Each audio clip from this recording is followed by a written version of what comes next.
បាទសូមជម្រាបសួរបងប្អូនអរគ្នាបាទថ្ងៃនេះបាទជួបជាមួយខ្ញុំភេត្រាបាទបងប្អូនអរគ្នា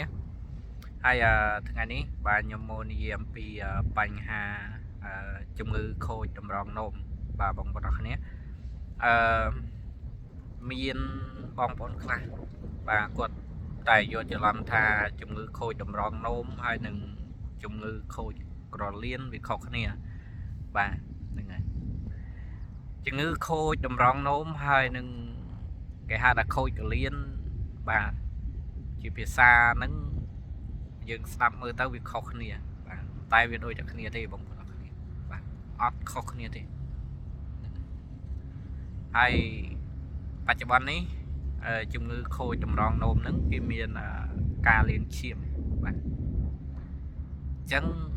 បងប្អូនអរគ្នាខ្ញុំមុននឹងប្រាប់អំពីការលាងឈាមបងប្អូនអរគ្នាត្រូវចំណាំមើលមួយបាទហ្នឹងមុននឹងលាងឈាមបងប្អូនអរគ្នាត្រូវតែគិតឲ្យច្បាស់បាទមិនមែនគិតធម្មតាមួយហើយមិនពេទ្យឲ្យយើងលាងយើងចេះតែលាងណាបងប្អូនអរគ្នាបាទត្រូវទី1ទទួលខុសត្រូវដល់ខ្លួនឯងបាទហើយអ្នកជំងឺយើងមិនអាចទៅអាកាត់ចំពោះអ្នកជំងឺបានទេឲ្យអ្នកជំងឺមាន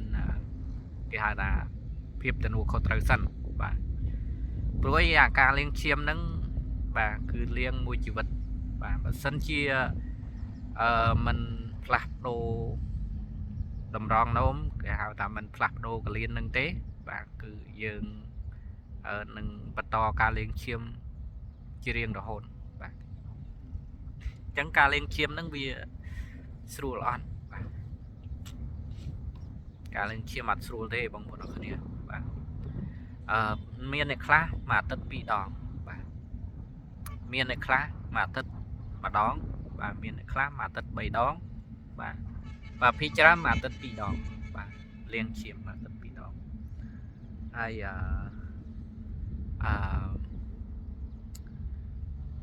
យ៉ាំទៅមួយអាទិត្យលាង2 ដងបាទគឺខ្ញុំឃើញភាគច្រើនបាទមានអ្នកខ្លះជាតិពុលច្រើនពេកមួយថ្ងៃលាងម្ដងបាទមួយថ្ងៃលាងម្ដងមួយថ្ងៃលាងម្ដងបាទលាងរហូតទាល់តែយើងបានធូរស្រាលធូរស្បើយថាតើលាងឈាមនឹងចំណាយអស់ប្រមាណបាទចំណាយអស់ច្រើនណាស់បងប្អូនទោះបីបងប្អូនទាំងអស់គ្នាមានលុយ$50,000ទៅលាងឈាមក៏លាងឲ្យបានយូរការលាងឈាមមិនគិតតែការលាងឈាមហ្នឹងវាអាចរួចផុតពីជាផុតមិនលាងនៅពេលក្រោយទៀតទេបាទគឺត្រូវតែលាងទៀតបាទអញ្ចឹងការចំណាយខ្ញុំធ្លាប់មានយាយដែលគាត់ធ្លាប់លាងឈាមបាទតើអត់លាងគឺស្លាប់ហើយបាទអញ្ចឹងថាតើយើងមានជំរឿនអ្វីដែលក្រៅពីលាងឈាមបាទបើសិនជាយើងអត់ទាន់បានលាងទេយើងអាចរកវិធីសាស្ត្រផ្សេងបាទអញ្ចឹងបើសារតែយើងជ្រុលជាលាងហើយគឺត្រូវតែលាងមួយជីវិតបាទបើយើងមិនមានលុយត្រឹម$20-30,000ទេគឺយើងមិនអាចហ្នឹងហើយពេលខ្លះ$20-30,000ក៏ព្យាបាលអត់បានដែរដោយសារថាយើងត្រូវទៅផ្លាស់ប្ដូរកលៀនបាទការផ្លាស់ប្ដូរកលៀនមានប្រទេសខ្លះគឺខុសច្បាប់បាទហើយយើងទៅផ្លាស់ប្ដូរកលៀនគឺទៅជាពិសេសគេចូលចិត្តទៅឥណ្ឌាបាទកំតែខ្ញុំចង់ប្រាប់ថាអ្នកដែលលាងឈាមបំរុងនឹងលាងឈាមបាទត្រូវគិតឲ្យច្បាស់មែនទែនបាទកុំគិតលំហើយកុំជឿអ្នកណាម្នាក់សំបីតែពេទ្យបាទឧទាហរណ៍ពេទ្យគេថាឲ្យលាងហើយយើងមានលុយមុំយើងគិតថាលាងទៅវានឹងជាបាទមានខ្ញុំជួបជាក់ស្ដែងមានពេទ្យខ្លះគាត់អត់ប្រាប់ទេបាទគាត់ជំរុញ ប្រាប់ឲ្យយើងលាងឈាមបើមិនលាងឈាមទេអ្នកជំងឺនឹងស្លាប់បាទពេលដែលយើងសួរគាត់ថាតើការលាងឈាមនឹងរបៀបម៉េចបាទគាត់ស្លុតយើងមកវិញម៉េចមិនចង់ឲ្យម៉ែខ្លួនឯងរស់ទេបាទខ្ញុំជួបផ្ទាល់បាទអញ្ចឹងបានខ្ញុំហ៊ាននិយាយថាមុននឹងសម្រេចចិត្តលាងឈាមបាទត្រូវគិតឲ្យច្បាស់មិនមែន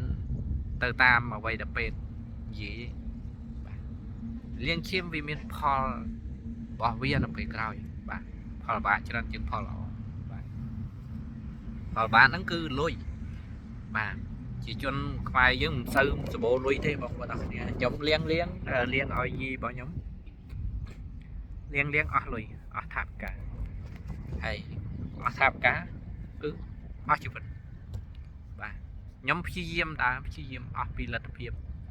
ហើយខ្ញុំប្រឹងសួរពេទ្យតើតាលាងរួចបានគេប្រាប់ថា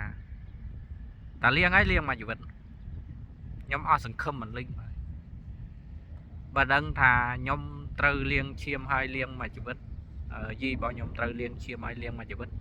បាទខ្ញុំនឹងនាំគាត់មកវិញដើម្បីប្រើវិធីសាស្ត្រផ្សេងបាទដូចជាថ្នាំខ្មែរដូចជាថ្នាំអីបាទយើងអាចមានគេនេះទៅពេទ្យបាទពេទ្យគេឲ្យលាងឈាមដែរប៉ុន្តែគាត់អត់លាងទេបាទគាត់មកផ្ទះវិញគាត់ប្រើថ្នាំលេចកើតទៅក៏ជារបស់គាត់ទៅបាទរហូតដល់មានយាយម្នាក់ហ្នឹងយាយត្រូវជាយាយរបស់ខ្ញុំដែរប៉ុន្តែគាត់រៀងសាច់ឆ្ងាយតិចណាគាត់ប្រពន្ធរបស់តាហ៊ានបាទផ្កាយមួយបាទហ្នឹងហើយគាត់ថាខ្ញុំមិនបានបញ្ចេញឈ្មោះទេបើគ្រាន់ថាគាត់ទៅពេទ្យបាទពេទ្យគេឲ្យលាងឈាមបាទហើយគាត់បាទគឺគាត់អត់លាងទេបងប្អូនអរគ្នាគាត់អត់លាងទេតែខាក់គាត់អត់លាងគាត់ថាងាប់ក៏ងាប់បាទនៅពេលដែលគាត់អត់លាងគាត់បាទមានអីមកផ្ទះវិញគាត់ថា10ឆ្នាំហើយគាត់មិនទាន់ទៅណាផងបាទ10ឆ្នាំហើយគាត់មិនទាន់ទៅណាផងបើកាលហ្នឹងបើលាងឈាមតាមពេទ្យប៉ុណ្ណឹងងាប់បាត់បាទលាងឈាមសុខភាពរបស់យើងវាចាត់តែទ្រុឌទ្រោមទៅបាទយើងខំជៀសផុតពីអាការសេចក្តីស្លាប់បាទវាទៅជាធ្វើយើងទ្រុឌទ្រោម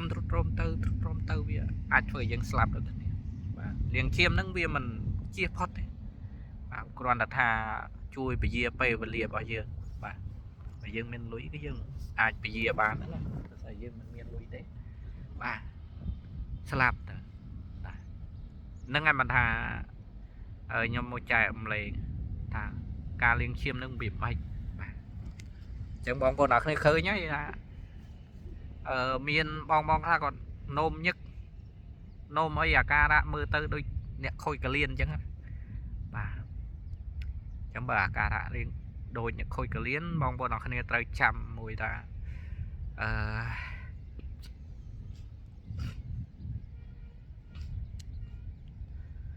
អាចកាត់បន្ថយស្រាគ្រឿងកំប៉ុងបាទគ្រឿងរបស់ដែលធ្វើយើងកលៀនបើយើងអត់ដំណើរការបានល្អវាមិនមែនខូចទេបាទគ្រាន់តែថាវាដំណើរការបានល្អហើយព្យាយាមផឹកទឹកដូងបាទមួយថ្ងៃមួយទៅបាទប៉ណ្ណឹងវាអូខេហើយបាទទឹកដូងជួយបានច្រើនបាទបើខ្ញុំនោមញឹករយៈពេលថាកន្លះឆ្នាំបាទខ្ញុំផឹកទឹកដូង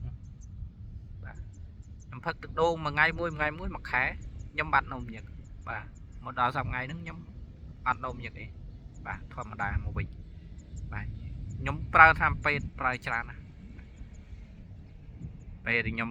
ឮថាពេលដែលយាយរបស់ខ្ញុំធ្លាប់ខូចកលៀនបាទខូចតម្រងនោមមុនដំបូងខ្ញុំសើចទៅលើវីដេអូដូចជា YouTube អីហ្នឹងខ្ញុំសើចមើលថាមានអ្នកខ្លះគាត់ថាកលៀននិងតម្រងនោមវាខុសគ្នាបាទខូចកលៀនខូចតម្រងនោមវាខុសគ្នាបាទហើយត្រូវពេទ្យនឹងគាត់ដុកខ្ញុំដែរថាបើលាងប្រញាប់លាងបាទធ្វើដូចខឹងអញ្ចឹងណាបាទបើលាងប្រញាប់លាងហើយយើងចង់ឲ្យយាយរបស់យើងជា còn tay là tập hỏi dọc khói cứ liền hai cứ khu phê rồi bà dí lên trên hay tập phê là việc đăng thành nhóm chọc liếng cứ việc mua mà việc mục việc ọt đi bà xa bà dân này coi dân tro lùi một bên á bạn mà tích cho này pi rồi là tinh thật mà tích hay cho một rộp khai rộp năm bà hay cru xá men chắc là nó mơ thay dân bốn cái miền một cái miền cru xa là trời chậm bà cái miền chắc là một nơi mơ dân mà là hốt thì bà hay dân nè tên này rồi nè chừng ngữ có dân mình quạt thay dân là mơ quạt mà bà nâng ngà bà món liếng cái đấy bà hãy đặt liếng hai cái khu bè lạiเอาไว้cái trời chọn bà chẳng bà ta đầm nát ca đang bị thuần ngô bê bà chắc là nâng trời liếng bà nâng cất cu luôn này bà đây nhầm bà đây bao là phơ ở lịch việc sẵn bà phơ ở lịch việc chăm bà chắc liếng còn liếng chắc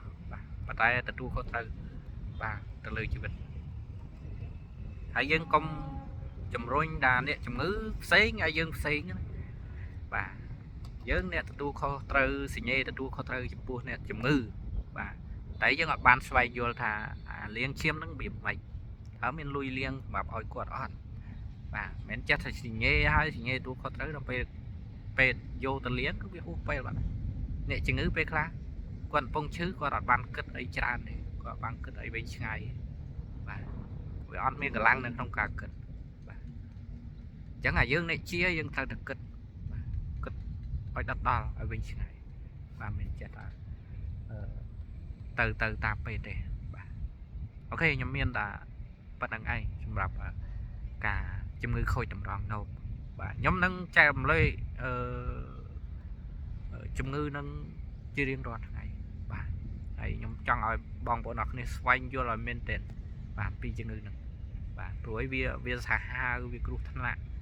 hay ọt miên này làm một chui dương đi và hay đây đôi thà du khơi cái chân nuôi chui mà đong đô và liên ấy lệch ca anh đăng kia này là bấy ấy và bây giờ ọt là bấy sợ rồi và chẳng ngó con trai mà chồng liệp lia bằng này